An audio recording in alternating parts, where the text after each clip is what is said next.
Dear students, पिछली class में हमने अध्ययन कर लिया था कि यूनियन लेजिस्लेचर में किस किस को सम्मिलित किया जाता है, संघीय कार्यपालिका में किसे सम्मिलित किया जाता है, उसके बारे में हमने अध्ययन किया था। और उसके बाद हमने ये पढ़ा था कि यूनियन लेजिस्लेचर में प्रेसिडेंट के और उसके बाद प्रेसिडेंट के अलावा हमने पढ़ा था लोकसभा और राज्यसभा, उसको हमने पढ़ लिया था। उसके बाद हमने जो आपके एग्जीक्यूटिव के बारे में पढ़ लिया था, कार्यपालिका के बारे में पढ़ लिया था। और कार्यपालिका के हमने संबंध में चर्चा कर ली थी कि कार्यपालिका में जो है राष्ट्रपति जो है एग्जीक्यूटिव हेड होता है, ठीक है। उसके बाद हमने पढ़ लिया था कि प्राइम मिनिस्टर जो है वो क्या क्या कार्य करता है, प्रेसिडेंट के पावर और फंक्शन पढ़ लिए थे। तो यहाँ तक हमने जो है इस चीज़ का अध्ययन कर लिया था, ठीक है। फिर प्रेसिडेंट को जो है कैसे पावर्स, कौन कौन सी पावर्स होती है, तो पावर्स जब हम पढ़ रहे थे तो हमने देखा था कि दो टाइप की पावर्स जो है वो प्रेसिडेंट के पास होती है। एक को नॉर्मल पावर्स कहते हैं जो सामान्यकालीन शक्तियाँ होती है, और दूसरी इमरजेंसी पावर्स है। तो हमने सामान्यकालीन शक्तियों में दो तरह की जो है 4 प्रकार की शक्तियाँ हमने अध्ययन की थी। उसमें से पहली एग्जीक्यूटिव या एडमिनिस्ट्रेटिव पावर पढ़ लिया था हमने। फिर राष्ट्रपति के पास एग्जीक्यूटिव पावर कौन कौन सी होती है, किसे वो नियुक्त करता है, किसे हटाता है, ठीक है। फॉरेन पावर्स भी होती है, उसके पास भी होती है। इसके अलावा मिलिट्री पावर्स भी प्रेसिडेंट के पास होती है। फिर हमने लेजिस्लेटिव पावर पढ़ा था कि भाई कार्य जो है देश में कानून बनाने के में राष्ट्रपति का क्या योगदान होता है। तो उसमें हमने पढ़ा था कि वो यूनियन लिस्ट पे और कंकरेंट लिस्ट पर जो है कानून का निर्माण करता है, ठीक है। और उसके बाद फाइनेंशियल पावर पढ़ा था। तो थर्ड पावर जो है फाइनेंशियल पावर पढ़ा था, यानी राष्ट्रपति जो है वो कौन कौन सी फाइनेंशियल पावर्स का यूज़ करता है। तो हम पढ़ रहे हैं powers and function of president.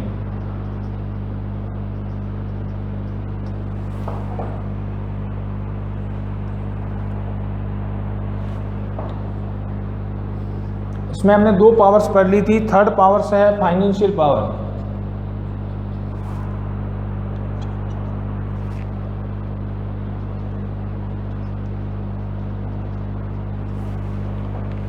तो इसमें हमने पढ़ा था कि फाइनेंशियल पावर में हमने पढ़ा था कि बिल कितने प्रकार के होते हैं। बिल 3 प्रकार के होते हैं। एक मनी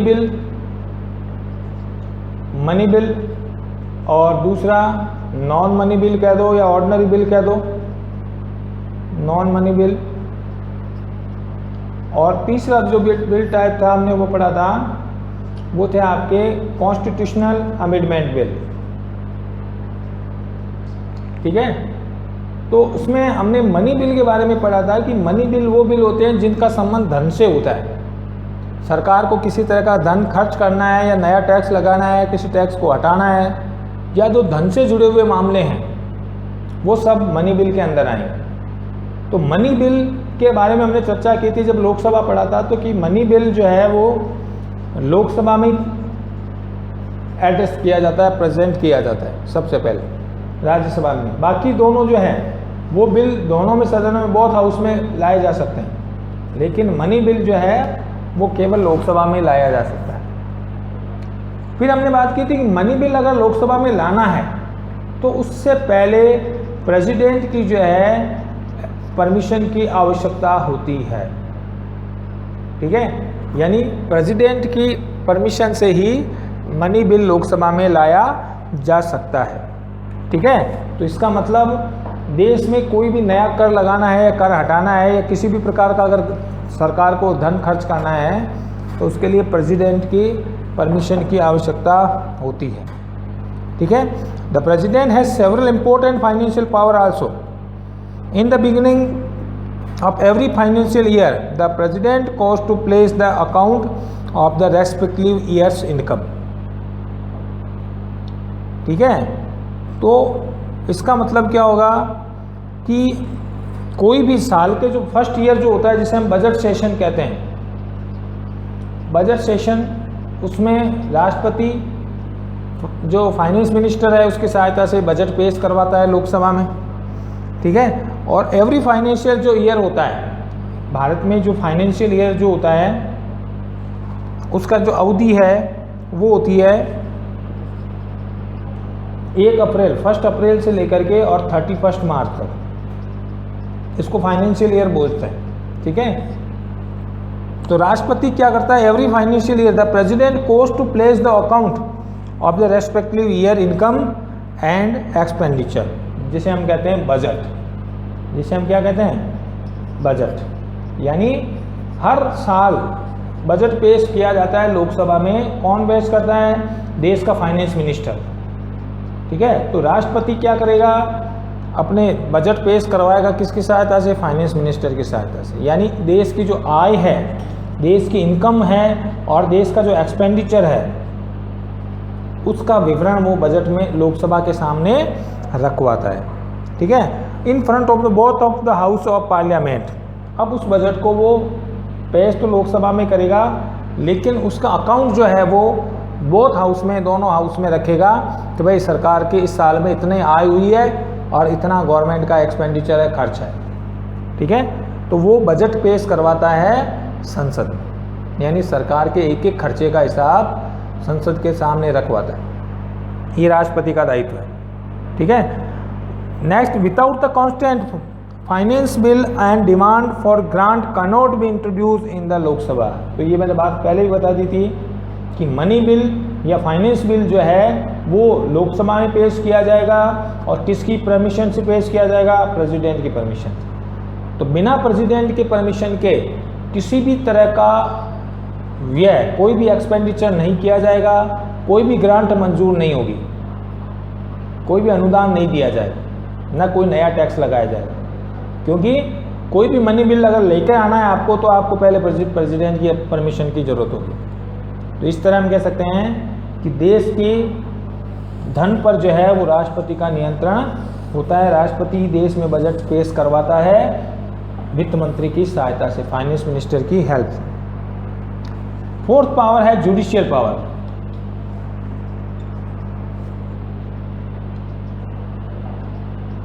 न्यायिक शक्ति। राष्ट्रपति की न्यायिक शक्ति के बारे में हमने चर्चा की थी कि राष्ट्रपति कौन से जजों को चुनता है। राष्ट्रपति सुप्रीम कोर्ट के द जजेज of Supreme Court and High Court. राष्ट्रपति उच्चतम न्यायालय के न्यायाधीशों को चुनता है, किसकी सहायता से, मंत्रिपरिषद की सहायता से, ठीक है। सामान्यतः इसमें हम पढ़ेंगे, जब सुप्रीम कोर्ट पढ़ेंगे, हम जब जुडिशरी पढ़ेंगे तब हम पढ़ेंगे कि हाई कोर्ट और सुप्रीम कोर्ट के जो जज हैं उसके लिए कॉलेजियम पद्धति अपनाई गई। उसकी सहायता से जो 4 वरिष्ठ न्यायाधीश होते हैं, वो उनमें से वरिष्ठ न्यायाधीश में से एक को सुप्रीम कोर्ट का चीफ जस्टिस बनाया जाता है, सीजे बनाया जाता है, चीफ जस्टिस, और बाकी अदर्स को जो है वो जस्टिस बनाया जाता है, न्यायाधीश बनाया जाता है। तो ये सुप्रीम कोर्ट के जजों को वही अपॉइंट करता है। इसके अलावा उसके पास पार्डन का अधिकार होता है। पार्डन मतलब होता है क्षमा याचना। राष्ट्रपति सुप्रीम कोर्ट के जजों, सुप्रीम कोर्ट के हाई कोर्ट के द्वारा किसी भी प्रकार का अगर सज़ा दे दी गई है, किसी व्यक्ति को पनिशमेंट दिया है, तो उसकी सज़ा को माफ़ कर सकता है, ठीक है। उसकी सज़ा को जिसे हम कहते हैं पार्डन, यानी समाधान। तो राष्ट्रपति के पास आर्टिकल 61 के तहत जो है समाधान का अधिकार होता है, ठीक है। तो our constitution had adopted the concept of freedom of the judiciary due to this, यानी भारत में न्यायपालिका की स्वतंत्रता को ज़्यादा महत्व दिया गया है कि न्यायपालिका अगर स्वतंत्र होगी तो वो अच्छी तरह से निर्णय दे पाएगी। So the president does not have the right of the direct interference in the judicial matter. हालांकि न्यायपालिका, राष्ट्रपति न्यायपालिका के सीधे मामले में दखल नहीं देता है, ठीक है, but still he has provide the certain essential power. लेकिन न्यायपालिका के संबंध में भी उसके पास कुछ शक्तियाँ हैं। क्या पावर्स है? ही अपॉइंट द जजेज ऑफ द सुप्रीम कोर्ट। ये बात कही थी हमने कि कौन से जजेज को नियुक्त करता है वो। ही अपॉइंटेड द जजेज ऑफ सुप्रीम कोर्ट, SC यानी सुप्रीम कोर्ट, ठीक है, एंड द हाई कोर्ट, और हाई कोर्ट के जजों को अपॉइंट करता है। तो आपसे पूछ लिया जाए कि हु अपॉइंटेड द जजेज of Supreme Court and High Court, तो आप कहोगे प्रेसिडेंट। ठीक है, यानी उच्च न्यायालय और उच्चतम न्यायालय के न्यायाधीशों को कौन नियुक्त करता है, तो वो करेगा राष्ट्रपति। ठीक है, तो प्रेसिडेंट ही अपॉइंट द जजेज of Supreme Court and the High Court. President constant to a mandatory for implementation of laws related to working system of the judiciary formed by the Supreme Court. इसके अलावा वो क्या आता है, working rules बना सकता है। हाई कोर्ट और सुप्रीम कोर्ट के लिए वर्किंग रूल्स यानी नियम बना सकता है। ठीक है,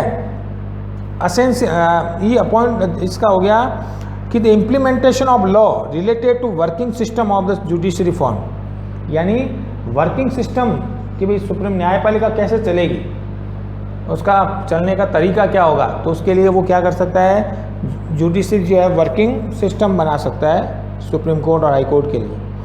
अंडर हिज जुडिशियल पावर ही president has to right to grant pardons.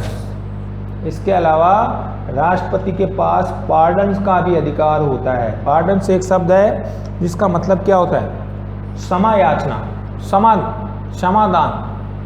इसका मतलब राष्ट्रपति ऐसे व्यक्ति को सज़ा माफ़ कर सकता है, सज़ा को कम कर सकता है जिसे हाई कोर्ट या सुप्रीम कोर्ट ने सज़ा दी है।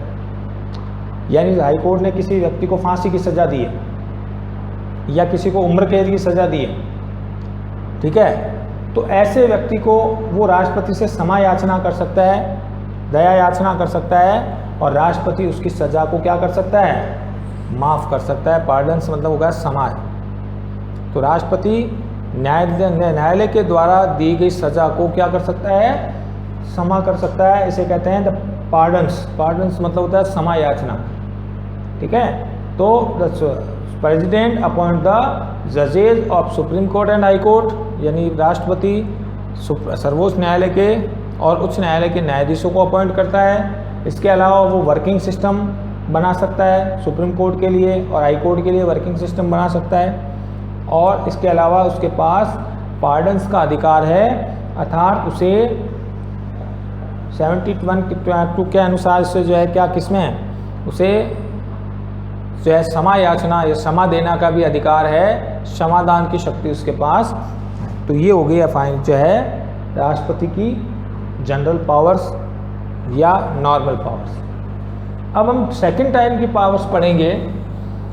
सेकंड टाइप की जो पावर्स हैं वो कौन सी है, वो है इमरजेंसी पावर्स। सेकंड टाइप की पावर जो है उसे कहते हैं हम इमरजेंसी पावर। इमरजेंसी पावर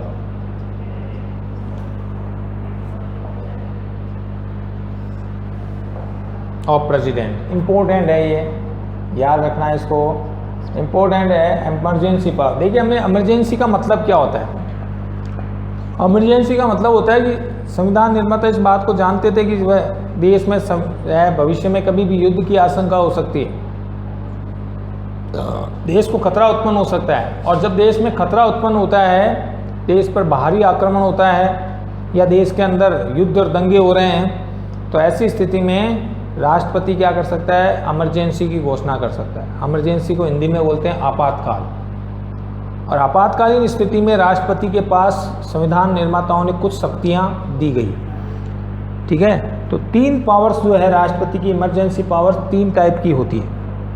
ठीक है, in order to face the situation of an emergency, जब आपातकाल की स्थिति उत्पन्न हो जाए देश में, आपातकाल मतलब देश की स्थिति खराब हो जाए, किसी बाहरी दूसरे देश के आक्रमण का डर हो, देश में युद्ध हो रहे हों, दंगे हो रहे हों, लड़ाई झगड़े हो रहे हो, देश का शासन संविधान के अनुसार नहीं चल रहा हो, तो ऐसी स्थिति में देश में आपातकाल की घोषणा राष्ट्रपति कर सकता है। ठीक है, the constitution to provide several exclusive power in the president, तो ऐसे समय में राष्ट्रपति को कुछ अतिरिक्त शक्तियां दी गई।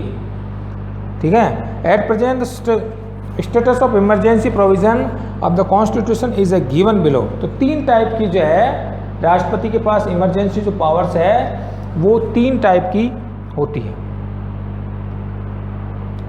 ठीक है, फर्स्ट जो पाइप है उसका वर्णन है आर्टिकल 352, जिसे हम बोलते हैं नेशनल इमरजेंसी।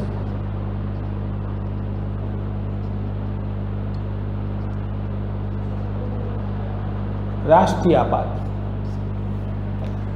देखिए नेशनल इमरजेंसी कब लागू होगी? नेशनल इमरजेंसी का मतलब हो गया राष्ट्रीय आपात। संविधान के आर्टिकल 352 में लिखा हुआ है कि देश में 3 कंडीशन अगर देश के अंदर उत्पन्न हो जाए, ठीक है, कैसी कंडीशन? एक तो वॉर, युद्ध की स्थिति, देश के अंदर गृह युद्ध हो जाए, लोग आपस में लड़ें, ठीक है, सेना पर हमला हो रहा हो या सेना, तो वॉर की कंडीशन में एक्सटर्नल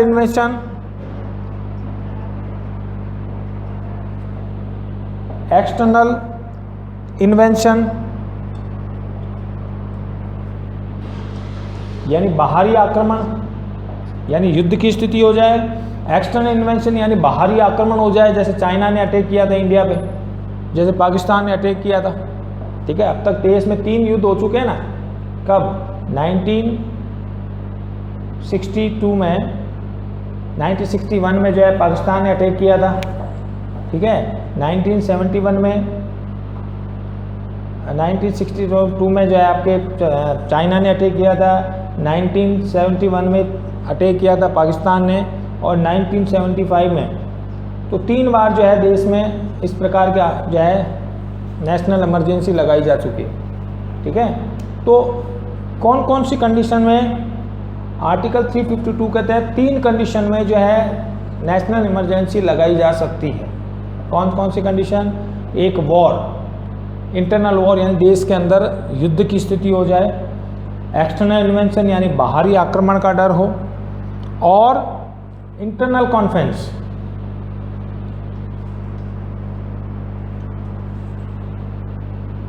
इंटरनल कॉन्फ्लिक्ट, आंतरिक विद्रोह की स्थिति हो जाए। आंतरिक विद्रोह का मतलब देश के अंदर लड़ाई झगड़े भड़क जाए, लोग आपस में लड़ने लगे, दंगे होने लगे, जाति के आधार पर, धर्म के आधार पर देश में दंगे भड़क जाए, ठीक है। तो उसे कहते हैं इंटरनल कॉन्फ्लिक्ट, आंतरिक विद्रोह, ठीक है। देश के अंदर विद्रोह हो जाए, ठीक है, तो लाखों करोड़ों की पब्लिक को संभालना आसान काम नहीं है। तो ऐसी स्थिति में आर्टिकल 352 के तहत राष्ट्रपति इमरजेंसी की घोषणा कर सकता है। कौन सा इमरजेंसी? नेशनल इमरजेंसी, राष्ट्रीय आपात की घोषणा कर सकता है। तो कौन कौन सी 3 कंडीशन में, याद रखना है इसको, आर्टिकल 352 के तहत कौन कौन सी कंडीशन में नेशनल इमरजेंसी लगाई जा सकती है? तो 3 कंडीशन में लगाई जा सकती है। वॉर, युद्ध की स्थिति में, एक्सटर्नल इन्वेंशन, बाहरी आक्रमण की स्थिति में, और इंटरनल कॉन्फ्लिक्ट यानी देश के अंदर आंतरिक विद्रोह की स्थिति में इमरजेंसी लगाई जा सकती है, ठीक है। अब इसको कैसे करेंगे? तो 352 के तहत ये आपको याद रखना है, 3 कंडीशन में आर्टिकल 352 के तहत इमरजेंसी लगाई जा सकती है। कौन कौन सी? वॉर, एक्सटर्नल इन्वेंशन, बाहरी आक्रमण, और इंटरनल कॉन्फ्लिक्ट यानी आंतरिक विद्रोह, ठीक है। तो इसमें लिखा है कि article 352 the constitution provide that if the president feels to probability of conflict maladministration in India, यदि राष्ट्रपति को फील हो जाए, राष्ट्रपति को ये लगे दैट प्रोबेबिलिटी ऑफ कॉन्फ्लिक्ट, कि देश के अंदर युद्ध की संभावना है, आंतरिक विद्रोह की संभावना है, और मेल एडमिनिस्ट्रेशन, देश का प्रशासन सही ढंग से चल नहीं रहा है। मेल एडमिनिस्ट्रेशन मतलब देश का प्रशासन संविधान के अनुसार नहीं चल रहा है इन इंडिया, और any part of India due to war, और देश के, ये तो इंटरनल इस कॉन्फ्लिक्ट की स्थिति है, और ये लगे कि any part of India due to war, भारत के किसी देश में युद्ध छिड़ गया है, भारत के किसी राज्य में युद्ध छिड़ गया, और एक्सटर्नल इन्वेंशन और इंटरनल कॉन्फ्लिक्ट, और देश के अंदर आंतरिक विद्रोह की स्थिति हो जाए। 3 कंडीशन आपको याद रखनी है, वॉर, एक्सटर्नल इन्वेंशन और इंटरनल कॉन्फ्लिक्ट, ठीक है। Then he could impose an emergency, तो वो क्या कर सकता है? आपातकाल की घोषणा कर सकता है। कौन? प्रेसिडेंट। 3 कंडीशन में प्रेसिडेंट नेशनल इमरजेंसी की घोषणा कर सकता है, वॉर, एक्सटर्नल इन्वेंशन और इंटरनल कॉन्फ्लिक्ट। ठीक है। If any such condition arise और there is a possibility of any such kind of situation in the future, और जरूर नहीं कि हो जाए, और राष्ट्रपति को ऐसा लगे कि भाई ऐसी कंडीशन उत्पन्न होने वाली है, बाहरी आक्रमण होने वाला है, चाइना अटैक करने वाला है, पाकिस्तान अटैक करने वाला है, ठीक है, तो ऐसी कंडीशन में राष्ट्रपति आपातकाल की घोषणा कर सकते हैं। Without the consent of the parliament this declaration used to the remains valid for 2 month. अब ये राष्ट्रपति ने जो इमरजेंसी की घोषणा की है वो बिना संसद की परमिशन के की है, तो उसको 2 महीने के अंदर, 2 मंथ, विद इन 2 मंथ उसे किसकी परमिशन की जरूरत होती है? उसे पार्लियामेंट की परमिशन की आवश्यकता होती है, विद इन 2 मंथ। 2 महीने के अंदर उसे पार्लियामेंट की परमिशन की आवश्यकता होती है। एक बार की तो वो इमरजेंसी घोषणा ऐसे ही कर सकता है, लेकिन 2 महीने के अंदर उसे, जब संसद के बैठक नहीं हो रही हो, तो जब बैठकें हो जाए तो 2 महीने तक जो है वो बिना संसद की परमिशन के आपातकाल लागू रख सकता है। और आपातकाल की घोषणा की जो है 2 महीने के अंदर उसे जो है वो पार्लियामेंट की परमिशन की आवश्यकता होती है। This declaration used remain valid for 2 month and after the constant of the parliament, और जब पार्लियामेंट के सत्र शुरू हो जाएं, this declaration used valid for 2 months and after the consent of parliament the government could continue to do the implementation this declaration as per its discretion। और जब parliament से परमिशन दे दे, जब पार्लियामेंट सेशन शुरू हो जाए तो पार्लियामेंट उसको permission दे दे, तो एक बार में 6 मंथ तक जो है वो आपातकाल लागू रखा जा सकता है। The government could continue to implement this declaration as per its discretion. After the 44 constitutional amendment, the arrangement in constant is the described below। ठीक है, तो ये 3 कंडीशन में राष्ट्रपति आपातकाल लागू कर सकता है। ठीक है, कौन से? ये तो था जब देश संविधान बना था तब की कंडीशन कि वॉर, एक्सटर्नल इन्वेंशन और इंटरनल कॉन्फ्लिक्ट के समय राष्ट्रपति को जो है देश में 352 के तहत आपातकाल की घोषणा करने का अधिकार है। लेकिन हमारे संविधान में जो है संशोधन हुआ था, एक संशोधन हुआ था 44th अमेंडमेंट।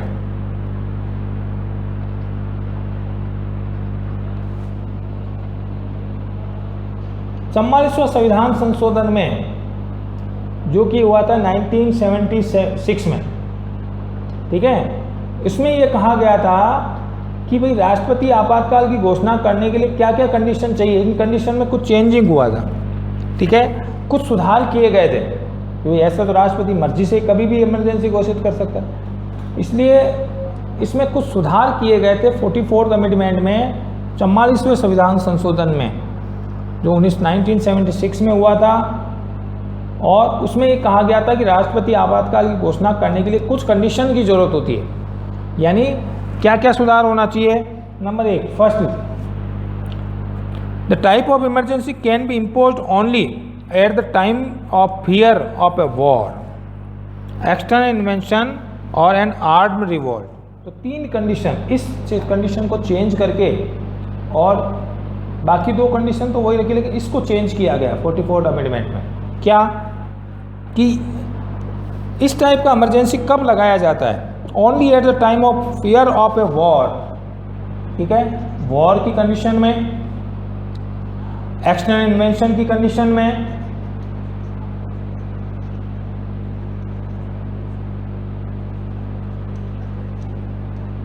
और तीसरी कंडीशन इसको चेंज किया गया, इंटरनल कॉन्फ्लिक्ट, आंतरिक विद्रोह की जगह इसको चेंज करके क्या लिखा गया?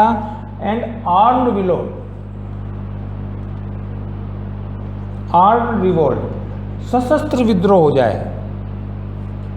यानी जब देश के अंदर विद्रोह, हथियारों से विद्रोह हो जाए, शांतिपूर्ण विद्रोह अगर होए तो कोई जरूरी नहीं है आपातकाल की घोषणा करे, लेकिन अगर विद्रोह किस प्रकार का हो जाए? आर्म्ड रिवोल्ट हो जाए, यानी शस्त्रों से युद्ध हो जाए, लोग हथियार लेकर के लड़ने झगड़ने लग जाए, तब इस कंडीशन में जो है देश में आपातकाल लागू किया जा सकता है। यानी ये दो शब्द तो वैसे के वैसे रखे, लेकिन इसको चेंज कर दिया गया 44 अमेंडमेंट में। क्या वॉर एक्सटर्नल इन्वेंशन तो वही रखे, लेकिन आर्म्ड रिवोल्ट जो है अगर होना युद्ध, इंटरनल कॉन्फ्लिक्ट, आंतरिक विद्रोह नहीं, विद्रोह कैसा हो, ऐसा नहीं हो कि लाख लोग एक जगह इकट्ठे हो गए सब सरकार इमरजेंसी लगा दे, नहीं।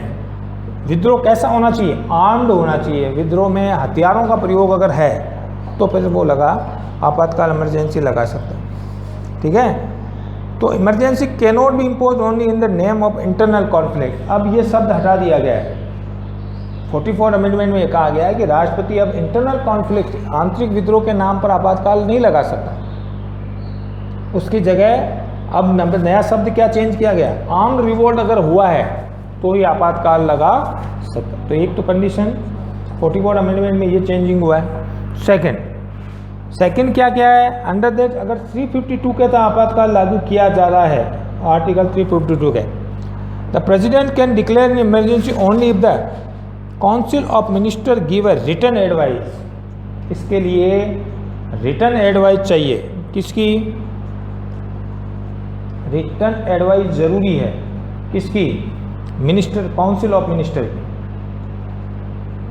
काउंसिल ऑफ मिनिस्टर की रिटर्न एडवाइस आवश्यक है। पहले राष्ट्रपति मन से ही लगा सकता था कभी भी, लेकिन 44 अमेंडमेंट में ये दूसरा चेंजिंग क्या किया गया है कि राष्ट्रपति अगर इस टाइप का आपातकाल लगाता है तो उसको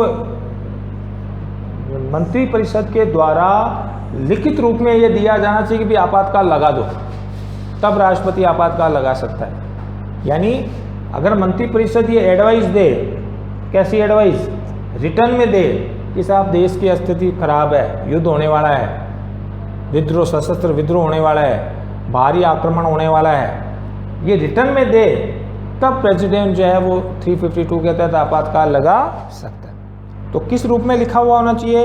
रिटर्न रूप में अगर लिखा हुआ होगा तो ये राष्ट्रपति आपातकाल लगा सकता है। तो if the council of minister give a return advice, advice कैसी होनी चाहिए? रिटर्न एडवाइस होनी चाहिए, लिखित में होनी चाहिए, ठीक है। Then the advice president in the constitution. और थर्ड इसमें क्या सुधार किया गया है?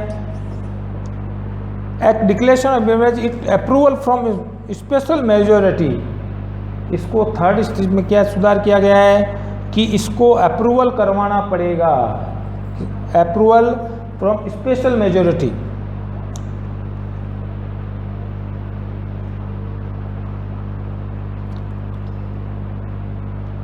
यानी 2/3 मेजोरिटी से इसको क्या करना पड़ेगा? अप्रूवल करवाना पड़ेगा। किससे? पार्लियामेंट से। राष्ट्रपति लागू तो कर सकता है, लेकिन 2/3 बहुमत से, 2/3 मेजोरिटी से उसे क्या करना पड़ेगा? अप्रूवल करवाना पड़ेगा। किससे? पार्लियामेंट से, ठीक है। तो emergency approval from special majority,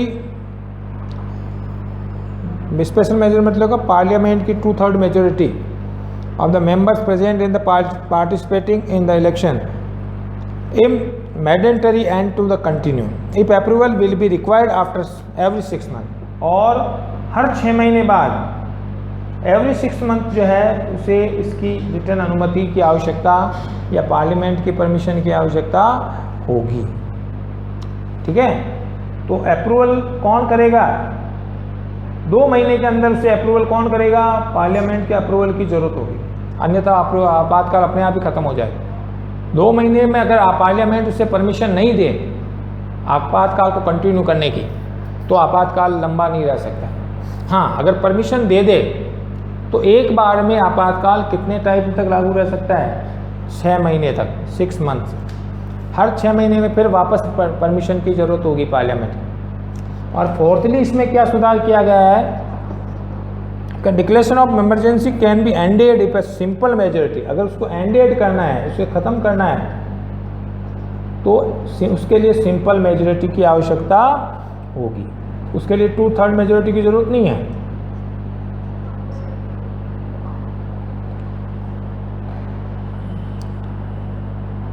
ठीक है, किसकी सिंपल मेजोरिटी की? लोकसभा की सिंपल।